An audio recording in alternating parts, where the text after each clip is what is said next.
中国阅兵已经结束了，含金量居然还在上升。美国东部时间9月3日，特朗普在白宫接待波兰总统时，罕见地搞了个战斗机飞行仪式，然后就忍不住对记者说：“中国阅兵很精彩，非常令人印象深刻。他们希望我看，我也确实看了。”要知道，美国华盛顿的时间比中国慢12个小时，中国这边走方阵的时候，美国那边应该刚吃过晚饭。可见建国同志就算身在海外，也依然心系国家，在这个重大的节日还不忘佩戴红领巾，加班都废寝忘食的，吃的大概率还是披萨。根据媒体报道，在中国阅兵期间，美国五角大楼附近的达美乐和棒约翰两家披萨店的订单量激增，是平时的3到4倍，明显是下班了还不回家，在单位加班点的宵夜。五角大楼是美国国防部的办公场地，外界经常以五角大楼附近披萨店的订单量来推测最近有没有什么大事发生，称之为披萨指数。比如在海湾战争爆发前，第一个得知伊拉克入侵科威特的普通人就是华盛顿一家达美乐披萨分店的店长。当被问起原因时，那位名叫弗兰克的老板回答说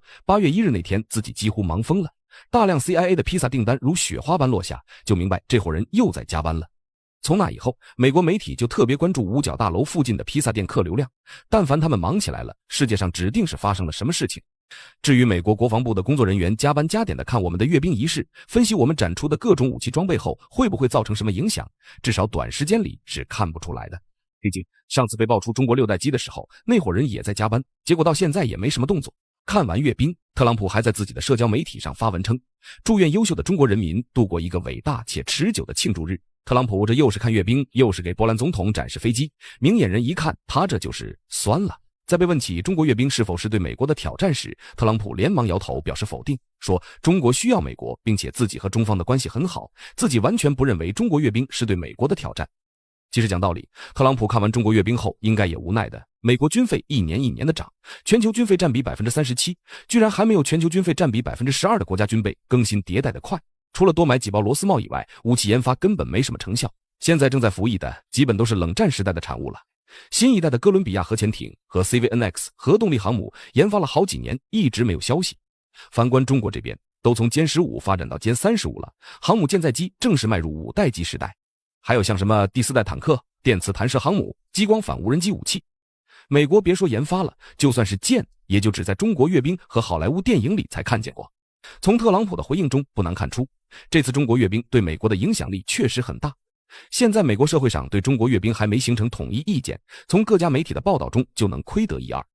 有人说中国军事技术已经赶上了美国，也有人说中国在对越自卫反击战以后就没再实战过了，就算技术领先，实战经验也不如美军。甚至还有媒体反过头来指责特朗普，说都怪特朗普不作为，才让美军的装备技术被中国反超了。不过战斗力最强的还当属没了经费的 BBC。9月4日 BBC 发表了一篇名为《中国阅兵大秀对特朗普贸易政策的高危启示》的文章，里面提到中国已经通过这次阅兵向世界传递出一个新的日益强大的主导力量，并提供了一种不同于过去1个世纪里由美国主导秩序的替代选择。而那些到中国出席阅兵仪式的国家，不是被特朗普政府制裁，就是遭到关税战打击。对特朗普而言，大刀阔斧的贸易行动只会留下风险，却没有任何回报。他所建立的以美国为中心的新贸易体系，可能在未来几天里被美国司法机构推翻。这是什么？这就是网上说的入关后自有大儒为我辩经。其实从这次阅兵就不难看出，中国装备之所以能这么下饺子，很大一方面还是因为中国的大工程模式对比美国的独立研发模式，在效率上差了可不止1星半点。拿苏联举例，人们所津津乐道的钢铁洪流其实是冷战时期才出现的。2战时，苏联的钢铁产量甚至都不到德国的1半。可即便是这样，苏联也还是能在坦克数量上碾压德国。卫国战争打完后，立即就能调动钢铁大军反攻柏林。后来苏联援建中国，这种水平分工模式也被中国学习并沿用了下来。在中国国防工业这棵巨大的科技树当中，分布在全国各地的数百个研究所提供技术支持。研究所上面的军工集团负责把图纸变成各个零部件，零部件组装起来就成了一整台机器，就像歼负20。整体的研制是由中国航空工业集团成都飞机设计研究所完成的，但飞机上使用的涡扇负10发动机却是沈阳发动机研究所研发的。后面的涡扇负15由于工艺更加精进，研发上也需要调动更多的研究院一起合作完成。这种分工模式不仅可以集思广益，并且也可以大大提高效率，让每个部门可以专精属于自己的领域，将一台机器上的某一道工序钻研到极致。不过，也正是因为这个特点，很多公知就以此作为攻击点，说我们这种模式只是为了避免泄露机密，根本不会提高效率之类的。诚然，水平分工的确可以避免技术泄露，就像当初我们研发原子弹时，就算某一环节出了问题，也完全影响不到整体的研制进程。毕竟就连很多两弹元勋都不知道自己做的是什么。但避免技术泄露，说到底也只是锦上添花，并不是这种分工模式的主要目的。对比一下美国的垂直分工模式，很容易就能发现问题所在。美国政府出于各种目的，把军备研发和制造统统甩给了军工企业。五角大楼就像甲方，只给标准和预期。至于研发需要耗费多长时间，制造需要用到多少经费，绝大多数时候都是这些军工企业自己考虑。久而久之，美国军方、军工企业、国会议员三方就组成了一个庞大的利益集团。美国军方要提高战斗力，军工企业想赚钱，国会议员想从中获利，每个环节都有自己的小心思，却又通过利益这条线给串联在了一起，也被称为军工复合体。这种分工模式究竟好还是不好，在上个世纪几乎很难评价。要是说它不好，二战中后期美国参战以后，军工复合体确实迎来了一波大爆发。但要是说它好，二战前期如果没有罗斯福在上面压着，这些军工复合体为了利益可能都会把自己卖给日本。冷战时期又是另一个极端，由于全面冷战、局部热战的复杂环境，军工复合体既要努力搞研发，又会出现因为产能过剩、订单卖不出去的尴尬处境。直到现在，美国在金融危机当中依靠透支未来维持住美国的霸权地位，但美元超发也会导致军工复合体之间嫌隙滋生。毕竟大家聚在一起的目的就是为了钱，没有钱谈什么感情？至于国家，对不起，资本家没有祖国。因此，在中国阅兵展出先进装备后，我们自己感到高兴，前来参加的那些国家也感到高兴，而那些曾经造谣抹黑中国的外国媒体以及所谓的智库，全部商量好的似的集体闭嘴了，反过来甚至还指责特朗普搞单边主义。这些人难道一夜之间都转性了？并不是，只是中国的强大已经让他们不敢再乱说话了。毕竟我们早就已经说过，如果中国真的向俄罗斯提供军事补给，那战场的局势早就不是今天这个样子。这句话当时耿爽大使提出来了，美国代表还一脸懵，俄罗斯代表低头玩手机。现如今就连国外视频网站上，美联社转播中国阅兵的视频下面排在第一的评论都在说，至少我们现在知道，中国确实没有给俄罗斯运武器。2024年2月，美国驻华大使尼古拉斯·伯恩斯在接受美国媒体采访的时候表示，今天的中国已经比巅峰时期的苏联还要更强大，我们不想生活在一个被中国主导的世界里面。这句话似乎也已经说明了今天美国社会对于中国的一种担忧，以及美国遏制中国的理由。而且这句话从各种角度而言都是一句实话，而非是美国特有的那种捧杀。苏联和欧洲一直都是美国的战略重心所在，亚太地区对于美国而言，其作用更多是遏制苏联的一个方向，而非主导美国总体战略的地区。而在苏联解体之后，美国逐渐地将自身的战略重心向东转移，开始面向亚太制定新的战略。可以说，冷战的胜利是给予了美国巨大的信心，美国一度认为其在当今世界的霸权是完全不可撼动的。而任何对美国产生威胁的新兴大国，都是对美国的霸权还有国家安全的挑战，因此美国不惜以牺牲他国利益来维系自身的安全。在这种情况下，中国就成为了当时对美国而言最大的一个威胁。只不过此时中国对美国的威胁并没有到令美国感到畏惧的地步，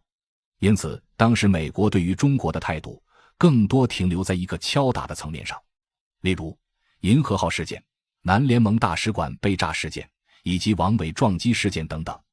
客观来说，我国在这些事件上并没有太大的损失，只是每件事的影响力都非常的大。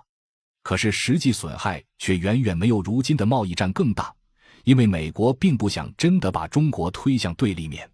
从中美建交以来，美国就一直都在尝试将中国纳入西方的贸易体系和价值体系之中，只不过中国的自主性太强了，以至于必须要敲打一下。既然仅仅只是为了敲打，那么自然也就没有联合俄罗斯的必要了，美国自己就能处理。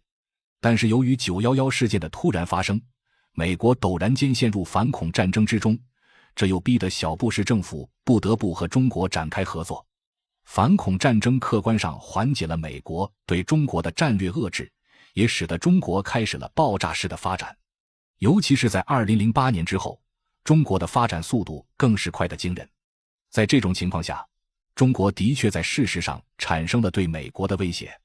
因此，在奥巴马上台之后，立刻就开始着手重返亚太，毕竟这个时候再不遏制中国可就来不及了。但是当时中东地区对于美国的拖累依然很大，美国没法放开手脚来遏制中国。直到特朗普时期，美国才开始将中国定位为全面的竞争关系。科技遏制和贸易战都是在这个时候开始的。拜登政府则继承了特朗普政府的对华政策，甚至加深了对华遏制。而在今天，中国已经成为了美国有史以来所面临的最为危险的一个对手。中国与苏联不同，中国在意识形态上非常的稳固，并不是美国能够通过颜色革命就能够颠覆的国家。而中国在产业上更是门类非常的齐全，这也使得中国在贸易上对美国没有依赖，反而已经全面脱实向虚的美国对中国在贸易上存在依赖。而通过这样的优势，我们成功将自己与美元同样绑定在了一起。美国一直以来都在依靠自己的美元霸权来割全世界的韭菜，通过加息降息来蒸发他国的财富，再通过高价值的美元来收购他国的重要产业。然而，在2008年次贷危机的时候，美国希望能够得到中国的帮助，或者说是让中国来背锅。因为只有拥有全产业门类的中国，在当时还有余钱。因为当时中美贸易已经被牢牢绑定，我们不想被全球金融危机波及，就必须得购买大量的美债，储备大量的美元。原本美国是希望让中国背锅，结果因为中国持有大量的美债和美元，反倒导致中国在每次美国收割其他国家的时候，中国也能够跟拿一点利息。也就是说，从2008年次贷危机之后，美国每一次通过加息降息或者美元贬值来捞钱的时候，中国都会跟着赚一笔。即便是在冷战时期，苏联的京沪会也没有对美国产生这么大的威胁，世界经济框架依然建立在美元基础之上。哪怕是苏联，照样还要在国际贸易中使用美元。而苏联对抗美元霸权的手段也非常的粗暴，就是用卢布和美元硬刚。但是卢布的市场规模和美元根本就无法比拟，所以苏联的失败其实是一种必然。但是中国却反其道而行之，将自身与美元绑定，先通过美元来赚钱，从内部摧毁美元体系之后再谋而后动。如今人民币也在逐渐地走向国际化，并且对美元形成了巨大的挑战。而中国的对美国科技霸权的突破更是令美国无比警惕。一直以来，美国科技产业的定价对于其他国家而言完全就是一个黑箱，因为很多科技只有美国有，以至于这些科技成本如何也只有美国知道。也就是说，美国想卖多少钱就卖多少钱，但是全世界其他国家只能乖乖地给美国送钱，因为这些科技他们自己都没有。事实上，即便是巅峰时期的苏联，一样也要接受美国科技霸权的收割。但是中国因为是全产业门类国家，所以在科技发展上速度还是非常快的。因此，中国也成为了全世界首个打破美国科技霸权的国家。这也使得原本在科技市场上没有竞争对手的美国受到了巨大的挑战。因为中国可以少赚一点，把定价定得很低，而且因为产业规模和人工成本等原因，中国的成本本来就比美国更低。例如，一台笔记本美国卖1万元人民币，中国可以只卖6000。在这种情况下，美国还能挣得到钱吗？世界各国又不是傻子，所以美国必须要想办法遏制中国科技的发展。所以美国开始极力地打压华为等中国科技企业，并且对中国发动半导体战争。与此同时，俄罗斯在美国夜以继日的针对之下，已经逐渐变得半死不活，对美国的直接威胁已经大减。而这也为我们带来了一个疑问，那就是美国到底为什么不愿意联合俄罗斯一起对付中国呢？美国世界霸权的基础来源于对欧洲的控制，一个欧洲加美国在曾经就能够占据全世界一半以上的经济规模了。但是欧洲并不愿意被美国控制，欧洲之所以被美国控制，是因为美国抓住了欧洲的两大命脉：安全命脉和能源命脉。欧洲科技和工业都很发达，也不差钱，但是唯独就是没有能源，这方面欧洲很依赖美国。而欧洲还有一个邻居叫俄罗斯，这个国家能源规模和军事力量非常强大，欧洲完全无法抗衡，因此在安全上，欧洲同样依赖美国。那么如果俄罗斯能够加入欧洲阵营，真正成为欧洲的一部分，那么欧洲还需要美国吗？答案也是显而易见的，而且俄罗斯一直都希望加入欧洲国家。注意，当年的叶利钦并不是亲美，严格来说其实是亲欧。那么对于美国而言，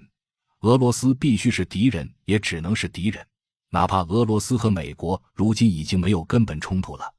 哪怕美国就是为了保住欧洲，也必须要让俄罗斯成为敌人。至于联合俄罗斯一起制衡中国，根本就不可能。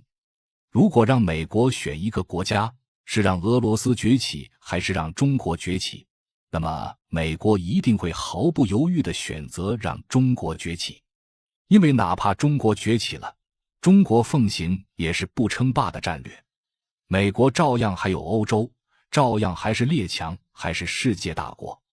但是如果俄罗斯成功借尸还魂，那美国不仅无法成功遏制中国，还会失去欧洲。美国可能还是一个列强，但是却无法继续作为一个世界大国。美国2次世界大战取得的优势可能会全部失去，到时候很有可能会成为中国、美国、俄罗斯加欧洲3大势力共存的局面。